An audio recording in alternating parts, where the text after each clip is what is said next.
say aye. Aye. Opposed? Motion carried. Move to adopt. Second. Motion and second to adopt ordinance 2516. Roll call vote, please. Rice, Aye. Cronus, Aye. Barrington, Aye. Allen, Aye. Smith, Aye. Sharps. Aye. And the ordinance is adopted.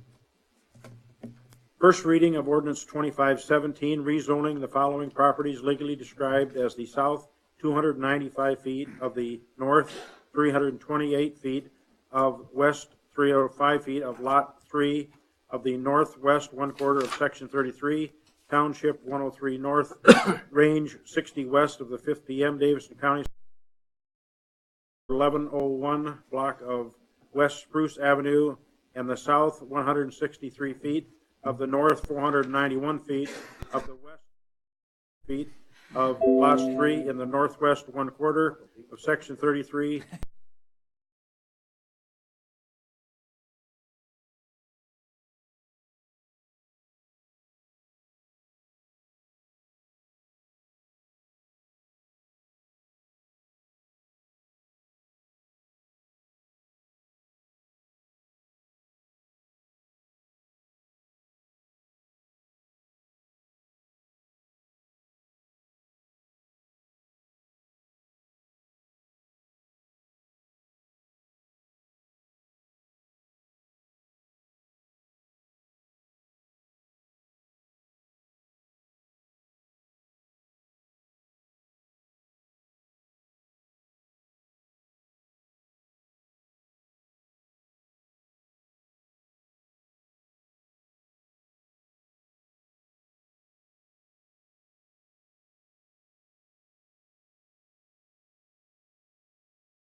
It's directly south of where Quality Wood Design is on Spruce Avenue. It kind of gets you in the general area. Across the street. Across the street to the south. So that's kind of sandwiched in between. There's a dental clinic there, and then there's also another Mrs. Mo's property. So that, And is Mrs. Mo's property the one that has the little horses? yes, she's a little further east. Piece that's in between there. But the rezoning, again, is for both parcels. Conditional use would be just for the one. Motion to place 2517 on first reading. Second. A motion and second to place ordinance 2517 on first reading. Any further discussion? I was just going to say, I see Dr. Thompson is here.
To do that if it was approved.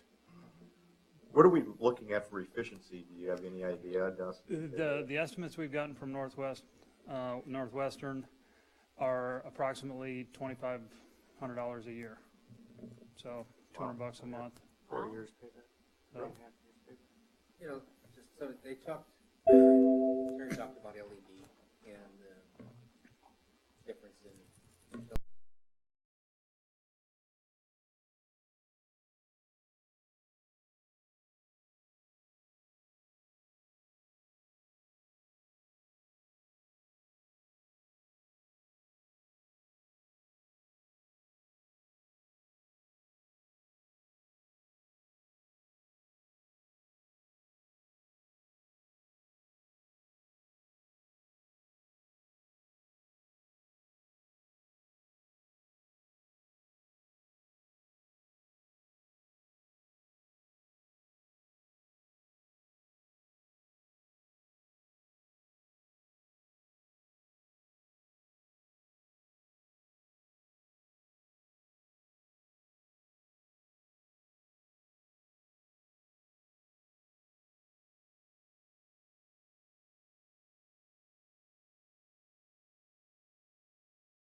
$96 in it. Is that the same as what was just in the item before?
Person who has a lot of computer experience.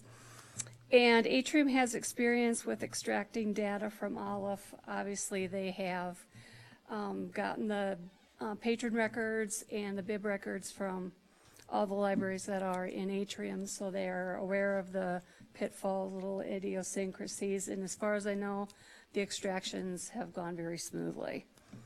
The price is reasonable, and the maintenance cost is affordable. And let me give you the total. Now, we do have the money in the budget. It's in the budget for this year. We went with amount of $50,000 because the program that we were looking at, if we had purchased it, was $50,000. This is only $14,602.20. So a considerably significant savings. The other system was good. It had all the bells and whistles, even the kitchen sink, but we didn't feel it was very user-friendly. So that was one of the reasons. So the $14,602 is what we will be paying for the first year, and that is for all the setup costs, the supports and updates, the loading of our circulation transactions, loading of our bib records from SDLN, and also training, which is very important. The maintenance for years 2 through 5 is set at $3,375, a bargain. We're paying over $20,000, $22,000 in maintenance costs through SDLN now. Annually? Annual, yep, divided in 4 quarters, and until this year, the costs had gone up like 4 or 5% every year. The other system, their costs were almost double.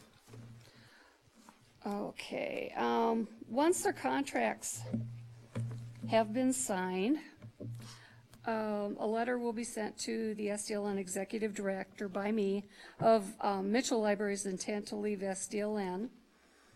They want to know when we're going to leave.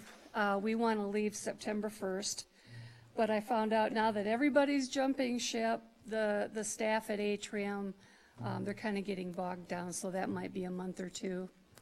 And we'll see. but we'll shoot for that. So once our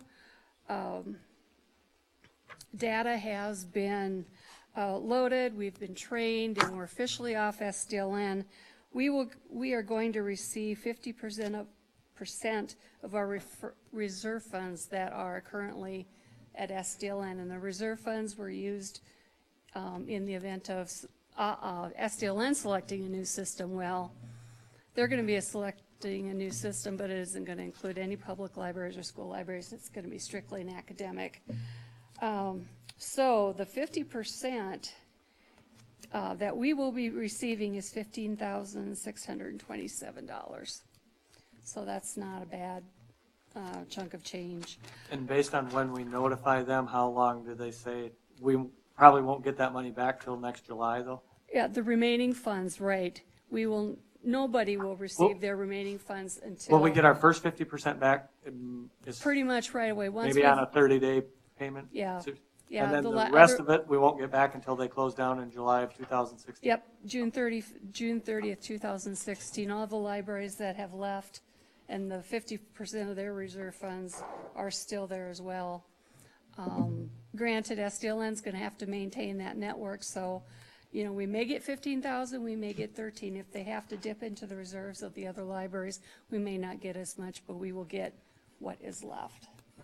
So Jackie, you told me that, you just said that you had $50,000 budgeted for this, Yeah, if we had chosen the other system, but you had that budgeted for the 2015. 15, yep. So what happens to the balance of the $35,000? What do you do with that money that's in your account? Well, You send that back to the general fund so we can have more cash in our, could do that, yep. Technically, yes. Technically, yes. okay. Our lesson, we don't have any plans or anything to spend that in any other method at this point. We're just really happy we found something that we Well, could we could find something, that we could replace this year. right? Now you're acting like the federal government.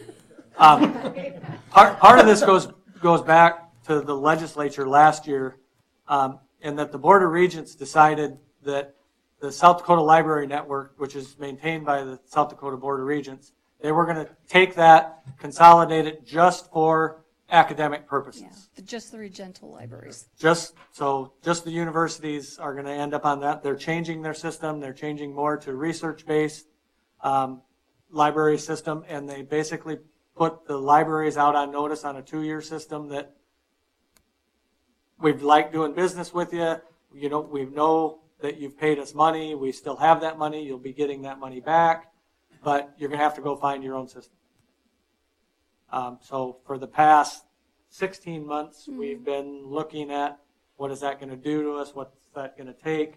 We looked at these 2 systems. One was kind of a Cadillac. One was kind of just somebody that a lot of different people had used.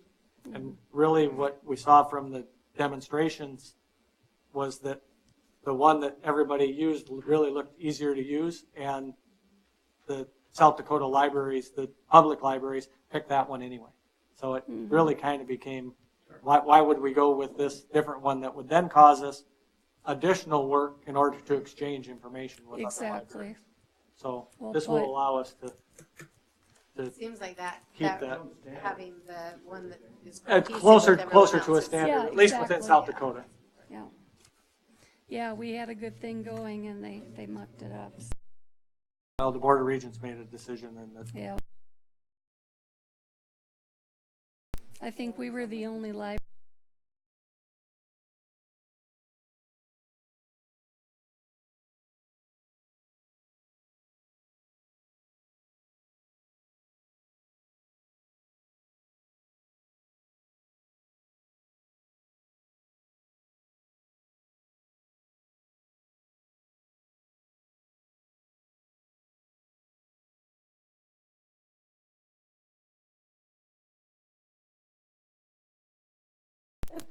approval.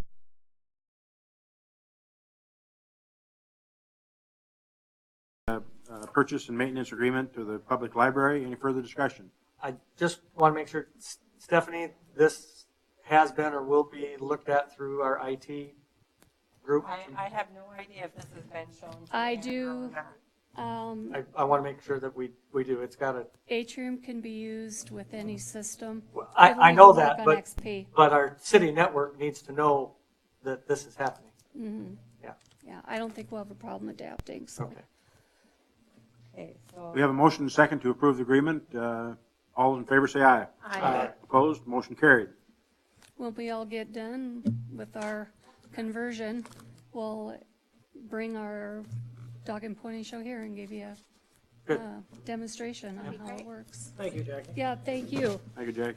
Mayor, if I can, I'm sorry about that. We have been having troubles with the live stream. The cable TV was working, but the live stream wasn't. So we've been trying to get it to work, and Andrew remoted it on, but it is working again in case anyone, they missed probably the first half of the meeting, but that's why the audio just kicked out. Cable TV. For the Mitchell Any Summer. Columbo reruns on there? I have no idea. I don't have cable. Oh. It's working now, and my computer That's will great. not be loud again. Sorry about that. Next item is action to approve the amendment to the professional service agreement to MSR for Corn Palace project.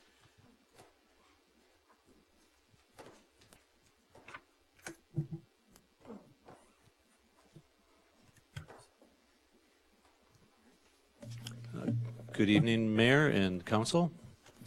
For the record, I'm Eric Amel with MSR Architects out of Minneapolis and have been here with you several times before. So I think to start with the item on the table, this request for amendment to the professional service agreement that we have on the Corn Palace project is to cover the Corn Palace timeline development, including research consulting fees for researching the content and images of the timeline, writing and correcting copy for the timeline, obtaining copyrights for the images, and this research was to be subbed out effectively to a historian named Loris Gregory, and include her, ideally we would include her reimbursable expenses in that because she took one trip to Mitchell to do research at the Carnegie Library and the Historical Society for the Mitchell area. And then she did just a lot of work bringing that timeline to life in the way you see it out there, which exceeded our expectations. When we were here on about, I believe it was January 5th or 6th, yeah, I think the 5th, I brought this issue to the table saying that bringing Ms. Gregory on board would be basically the step we needed to execute the timeline exhibit past the conceptual stage. The conceptual stage is that which was part of our basic contract and what we proposed to the city, I suppose sometime in 2012. And well, as it says here, the agreement was dated 15 November 2012. So at that time in early January, we talked about, at one point I thought it would, 10,000 would do. That's because Ms. Gregory's proposal for the project was in the 8,500 range. Mr. Smith suggested maybe we top out at 15,000, make sure we had some room to move there, if I recall correctly. So as adopted, there was a cap of compensation of $15,000 moved by City Council. Well, we've more than exceeded that. Ms. Gregory has billed us amply, and she just keeps on trucking on getting that Corn Palace timeline to be really top notch. So the proposal is to add $15,000 to the architecture contract to cover those expenses. And I think we also wanted to use this opportunity to do some reporting on the project. Before the council acts on that item, I just want to point out that anytime when you've seen that, we haven't looked at that construction budget in a while, but that had been listed, the $15,000, because the council had approved that. So when we were talking about $3,800 left in that fund, that was after this amount was already accounted for in there. Do I understand this? It went from 15 to 30? we're asking for another 15? No, No. this is, when you guys gave approval to do the 15,000, we never did the formal action to their agreement. So you already gave authorization during that. I just want Yep. to make sure this isn't another. Nope, it's not another 15, my understanding. It's the original 15. Your understanding is correct. Yay, good thing. I remember this. I have no problem with it.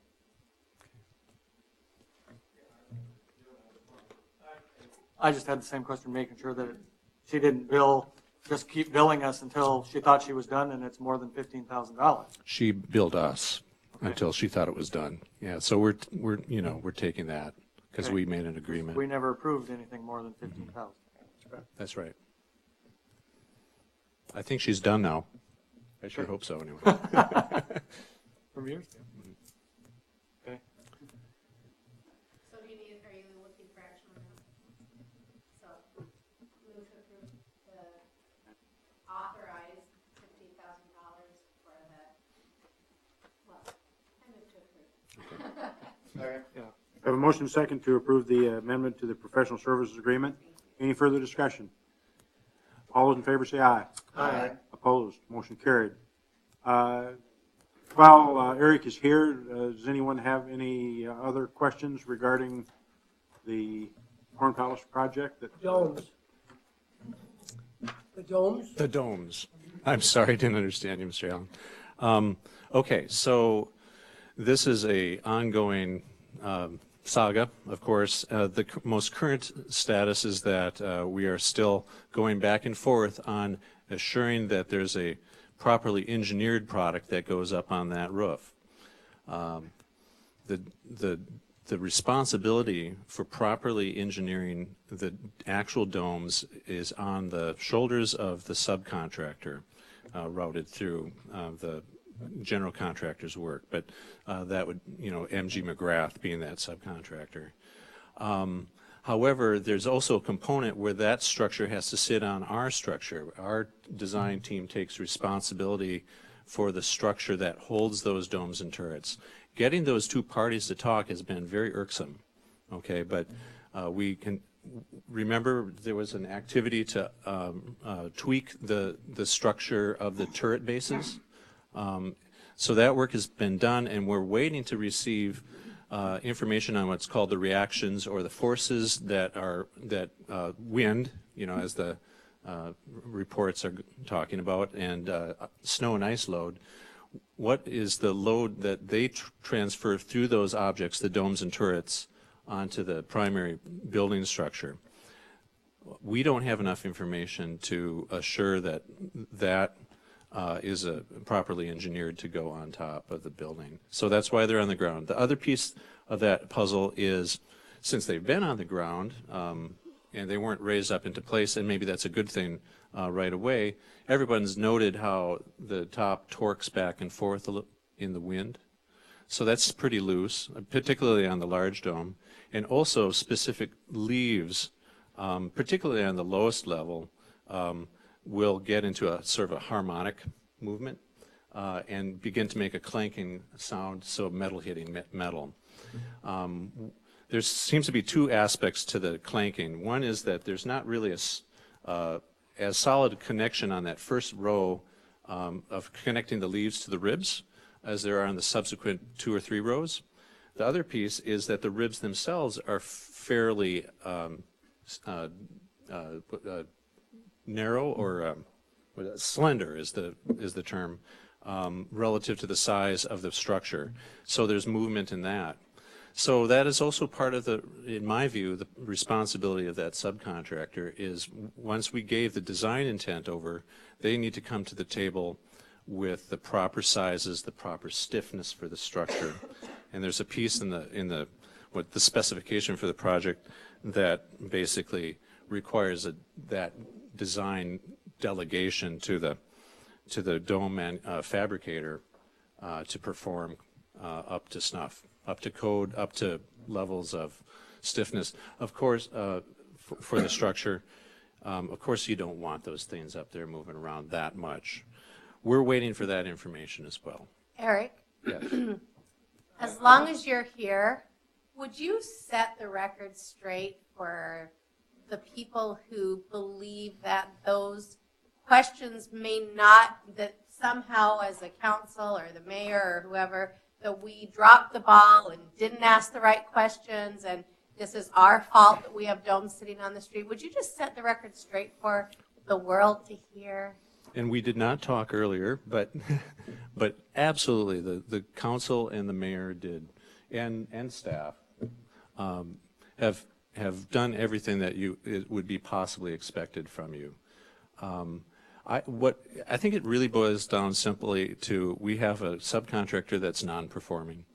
And I feel saddened and somewhat responsible that these are people that I thought were up to the task, and they've just really dropped this ball in a huge way. So what we have been kind of doling out rope, little bit by little bit, for months to try and get these folks to come and do the work, and being conciliatory in that way makes a lot of sense, because I think the price point was right for these domes. I mean, it's almost $1 million proposition, and it could have been much more. So the price is right, and the specification, I think, is right to get the work done. They just keep on, not performing. So what do we do about that? I mean, what do we do to get them to perform? I mean, do we need to? Well, we've used mostly carrot, and the stick has been limited to just emails of saying, come on, guys, you have deliveries to make on this bit by bit. Have you paid him? Pardon? Have you paid him? Well, and that is, I guess I do approve the pay apps.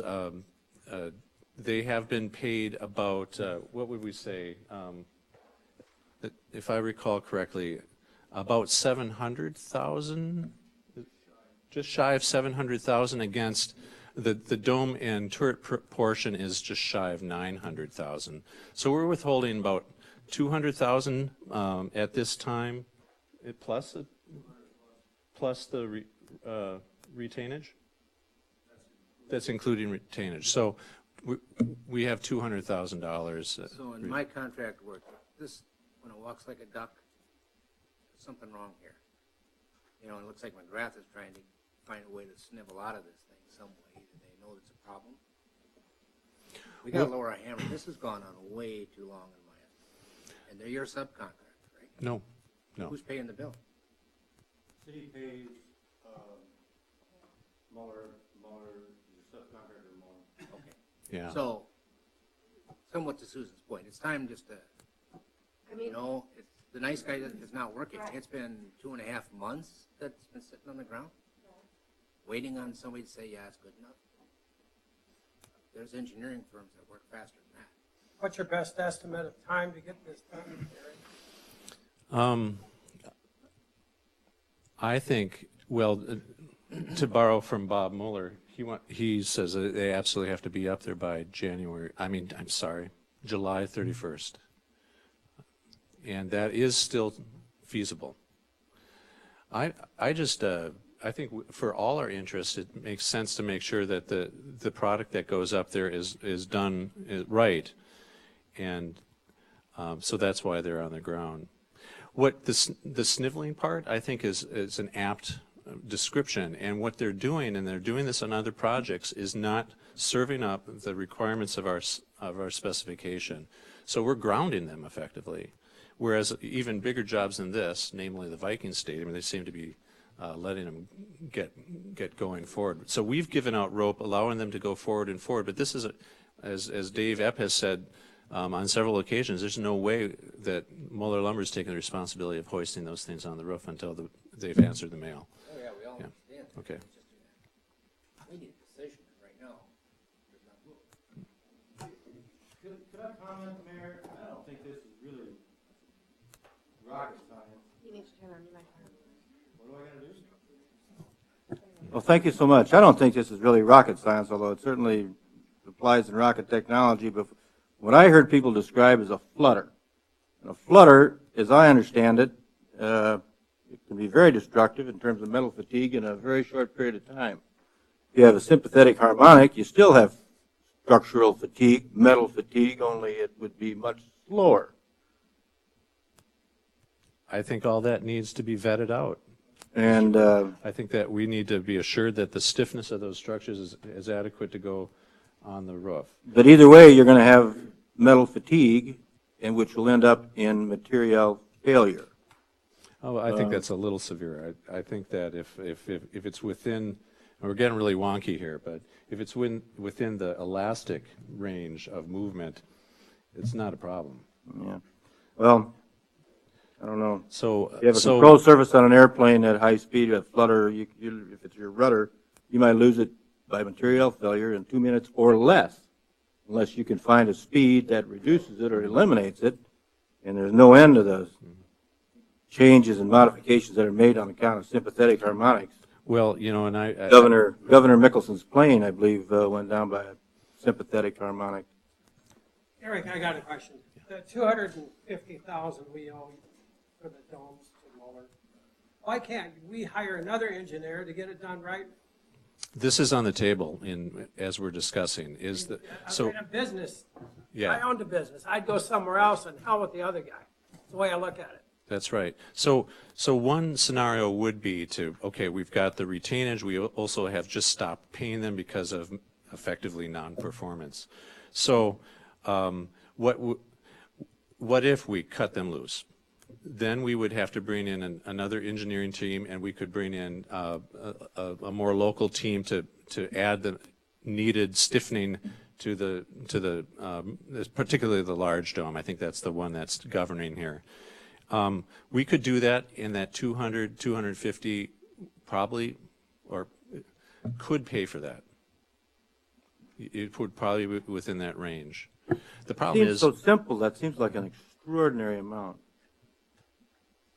yeah, the problem, Bailey's could do it. Absolutely. Absolutely. It is something that's being discussed. The problem is, and I'll let Shane stand in here in a second, but we still have turrets and some other, the skirts that, or the panels that go below the domes are still out there somewhere between, in St. Paul. And we'd like to get those things. Or where are they? They're in St. Paul where they're fabricated. Yeah. Would you like to Find out what Bailey's would charge. Make them money strong. Use the old farm method. Well, that looks good, so we'll just double it. One of the issues if we brought in someone else to take over is you have liability issues. You have McGrath that did this part. Are we going to find a firm that's going to want to take that under them? The warranty, it could end up being kind of a really big mess. So ideally, if we get McGrath to perform, that's going to be best for everyone, but it's been a struggle. You ever asked to tell them take the domes back and we give us our money back and we'll go find something else? That I don't think has happened yet.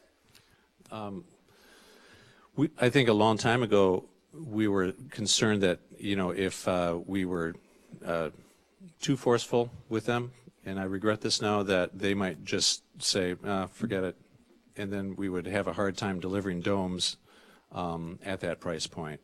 So we've kind of let out the rope to bring them along. And they've remember when anecdotally remember when the idea when it was represented that the domes would go on the building in January? Well, that was really pretty foundationless pledge because at the time that pledge was made in November, they really hadn't started the work. So I mean they've from my viewpoint, and this is somewhat my opinion, is that they've been overburdened with other projects and they've kind of just let this project suffer from that. We do have their attention. We do have we have a conference call scheduled tomorrow between the two camps of engineers. Hopefully they can communicate between themselves what is needed to sign off on the structural soundness. I do believe, Carl, that there will be some remediation required that I'm not seeing on paper yet in order to stiffen these things up. And I think we're best served if they do that. But then the next test becomes, well, how are we satisfied that it's been done correctly?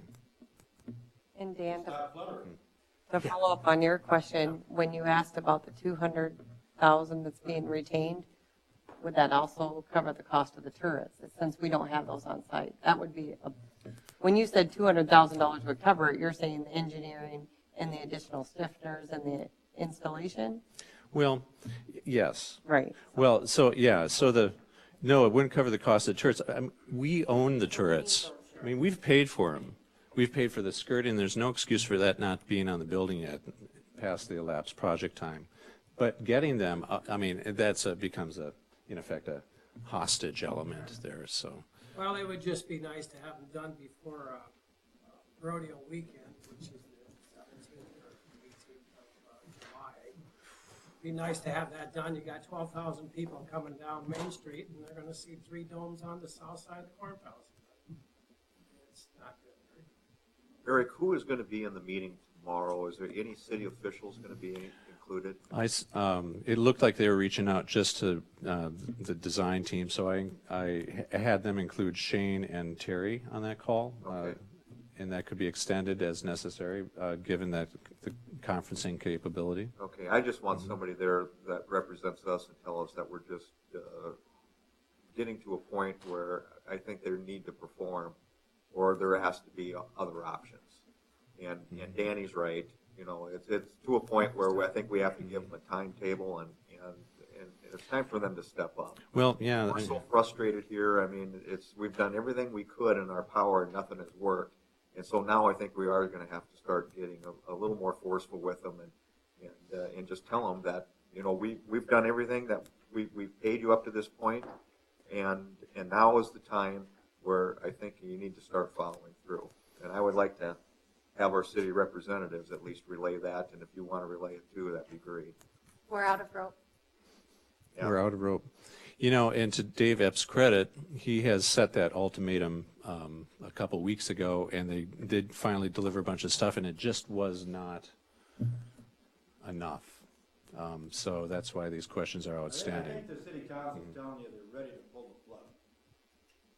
Okay.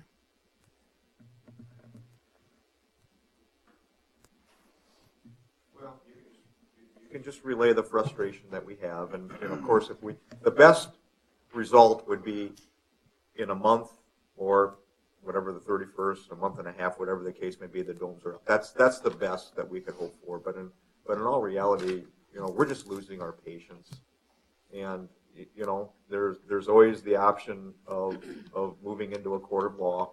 Nobody likes that, but in all reality, that has to be an option. I agree. Question, Dave, if we had approval today, what's the timeline that it would take to put the domes and the turrets up?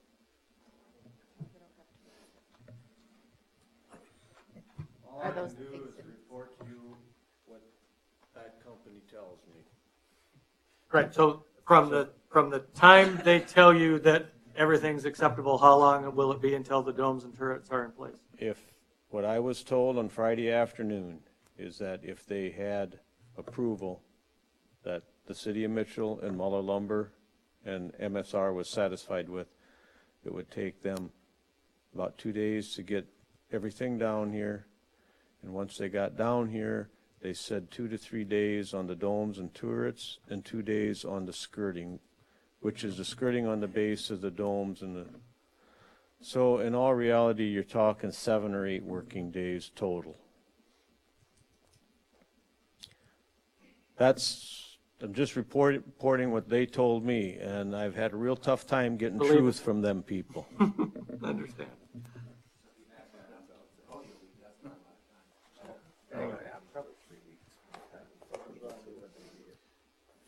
From the general contractor's end of it, the pulling the plug and stuff like that,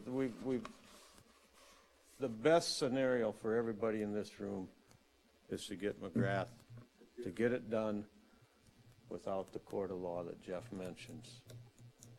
and I understand everyone's concern here.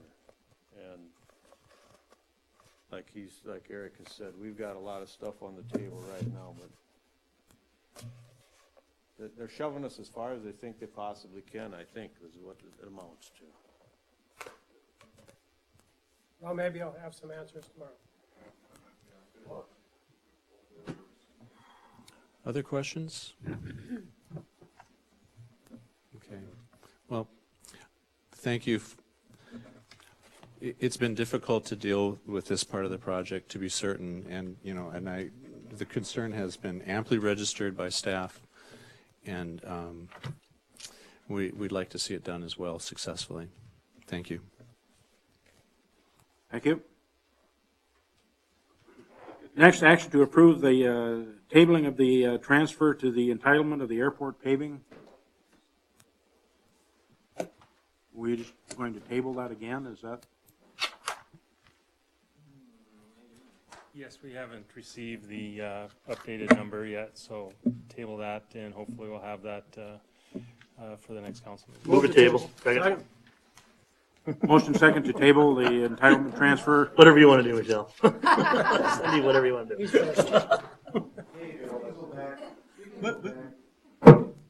All those in favor say aye. Aye. Opposed, motion carried. If we can go back to the dome, there are some things that the city has to do under the contract to preserve our position. And the contract selects arbitration, mediation and arbitration. I'd like authority to do those, take those actions, preserve the city position regardless of what happens. You need a motion to that effect? Yes, give notice of default or potential default. The matter, contested matter. So we're facing a contested matter. We don't get satisfaction out of the mayor on it. But, we're only gonna meet for another 2 weeks, 3 weeks. Eric, you have a comment? Yeah, if I may. Mr. Koch, did you ask if you could proceed with arbitration or to differentiate between? Give the notice. Give the notice of? Give the notice of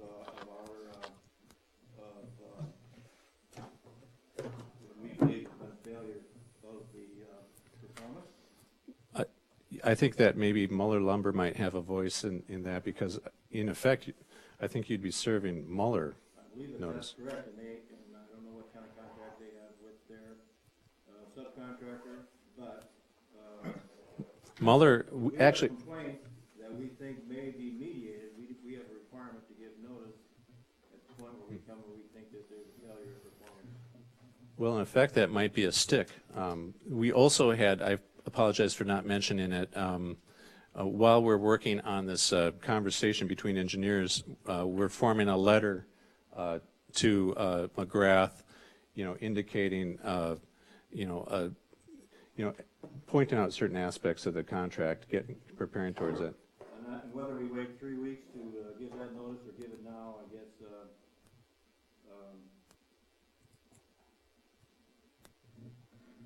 I'll leave it up to city council, whether they want to position the city, or really, in the event that things come, that the city believes relief is necessary. What is the notice period, Mr. Koch? Is it months or? I don't know, it's in the contract. And we've been,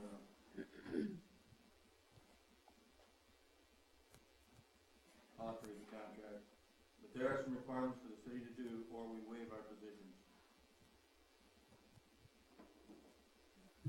Well, go ahead, Steve. And Carl, whether I agree with you or not agree with you, I guess isn't my point.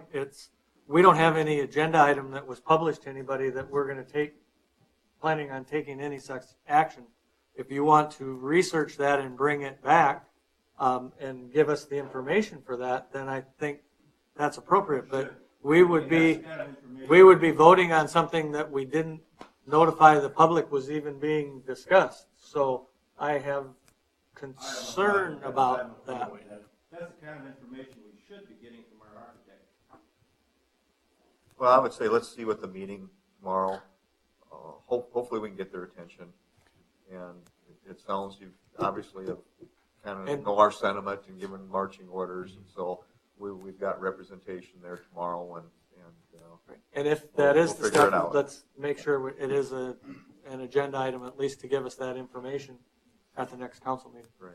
Are you in that meeting tomorrow, Eric? I am, yes. And you will Yeah. convey where we're at here? I should probably be there too. Mayor probably should be there. Matthew should probably be there. Shane should probably be there. We'll let that figure it out. We'll figure it out. Okay. Mayor can figure it out. Okay. Thank you. Okay, moving on then. Need a motion to table the transfer of the entitlement to the airport? Is that, We done that here. we did that? Did we vote on it? Okay. Next, action to authorize a publication, to proceed with publication of the notice of amendment for bid district number 2.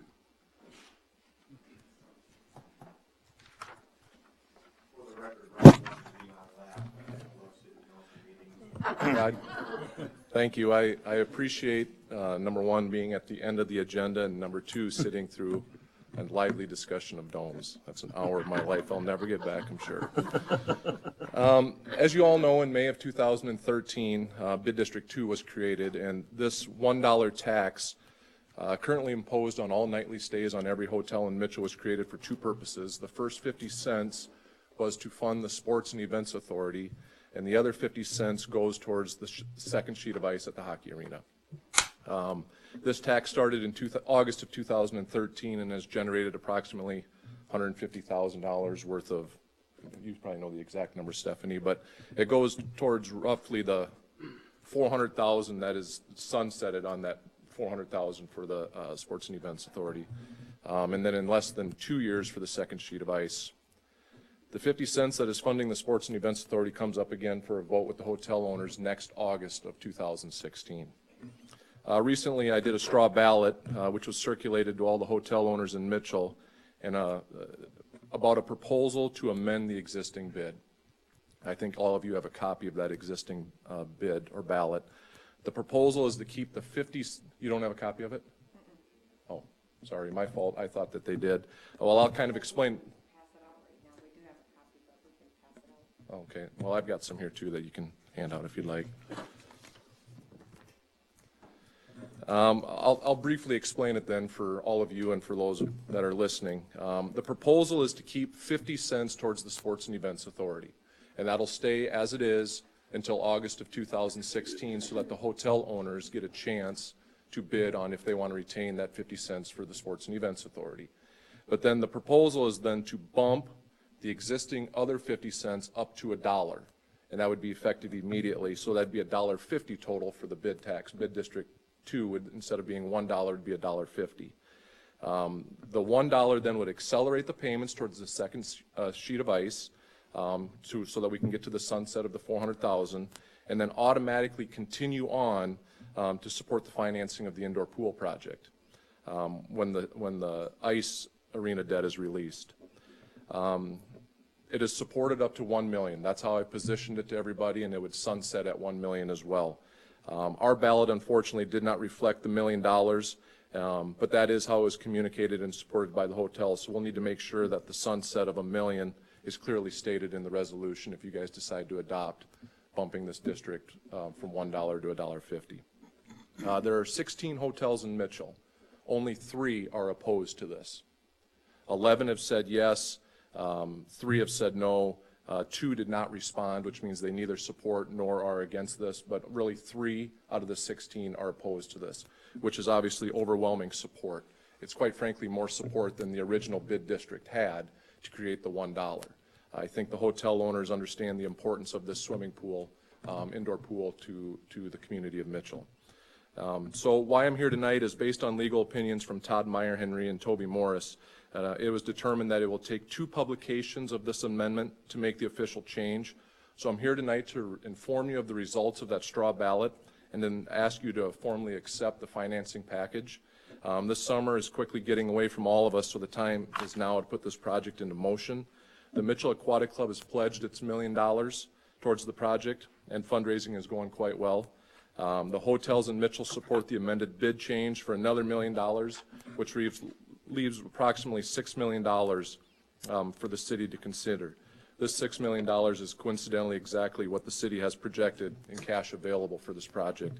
If you consider the 4.8 worth of the remaining city bonds, when you take into consideration the $250,000 that was put into the 2013 community project reserve, 2014 community project reserve, and $250,000 for the 2015 community project reserve. You add in the $500,000 from the Mitchell Area Development Corp. long-term bond note payable, that gets you to just a shade over $6 million. If the city does lease purchase bonds for the $2 million so that the bid can get put in place and the Mitchell Aquatic Club to come up with the money, the project can get started this fall.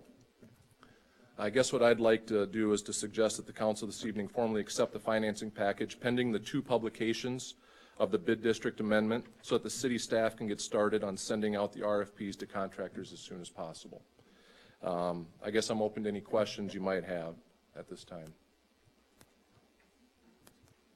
So we accept the bid package, does that mean we accept this financing package that we just got?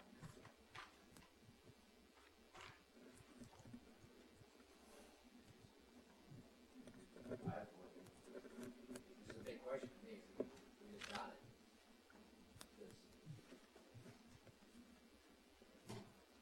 Why don't you restate the question for Stephanie and see if she's. So if we approve the bid package tonight, does that mean we approve the financing as stated? Or we just approve the money for the hotel? Dave, let me just be clear, because you haven't had a chance to read that, and I apologize. I guess I was under the impression that the 8 of you had a copy of this. If you'll read through that, the first paragraph talks about the existing bid that was enacted in 2013. Kind of talks about what goes to, what I just described to the 50 cents to the sports and events and 50 cents to the second sheet of ice. The second paragraph, which is on the first page and part of the second page, talks about the proposal to change or amend the existing bid district number 2. And then finally on that second page, it's got to check the box. Are you for this proposal or aren't you? And like I had said, only 3 of the hotel owners are against it. The hotel owners recognize that this is an important community project, and they are more than, they understand that $1 million is going to take about 7 or 8 years because they're based on 2014 numbers, 166,000, I think is what it was, 83,000 for each. A $1 bid creates about $166,000. So that means 83,000 went to Sports and Events Authority, 83,000 went towards the second sheet of ice for 2014. There was the latter part of 2013, there's the first part of 2015. Am I right in my numbers? 166, yeah. Yeah, 166,000. So I guess where I'm going with all this, Dave, is that, when you have $166,000 per year on 2014, and if that would continue to get to the $1 million sunset, it would take 7 or 8 years. The hotel owners are behind that. They get it. They understand it, and they've overwhelmingly said yes. So I basically. I helped prepare the petition. It's my understanding of the bid statutes. All Ryan is asking for tonight is for you to publish notice, and then there has to be published twice, and then it would come back before the council in a hearing, and so you wouldn't be approving anything tonight other than publishing the notice. Sorry, I could have clarified. Yep. And the reason for that is, my understanding is Carl will have to draft the document that you guys have to act on, and we were going to have consultation with Todd Meyer Henry, correct? To make sure that it's to make sure that it's compliant with what the bid laws state. But we want to have direction from the council whether or not to proceed with this.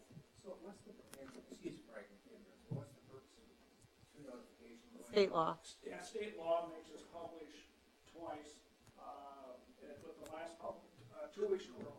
And then the last publication can't be any less than 30 days prior to the hearing. So the purpose of the publication is so the public knows Yes. it's going out there, then they have an opportunity. They would have an to respond. opportunity to respond, yes. We'll have to set a date, won't we, Don, in order? Yeah, and we were hoping if we got passed tonight that it would be this first meeting in August. Right. Okay, we'll have to set the date in order to publish the notice. Date for hearing. The council has to set the date in order for July 6th. any of us to publish the notice for that Is that what it is, Hearing July on that 6th? date. That's, July Saturday. okay. Move to set it? Is that what the mayor asked you? Oh, yeah. Yeah.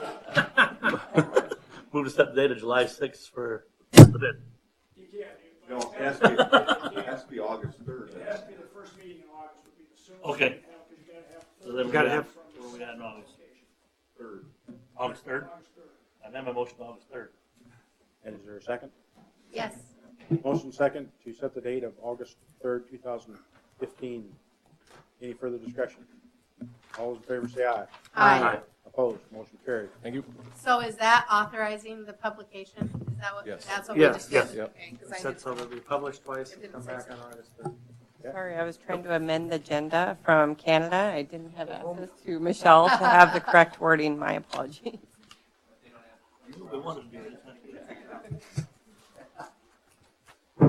Yes, they did.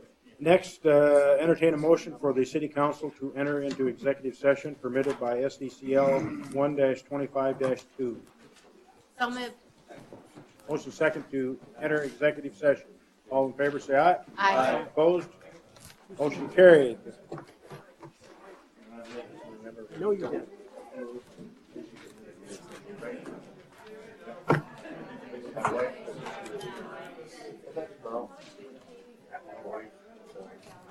Thank you. Yeah. Thank you. Yeah, no problem.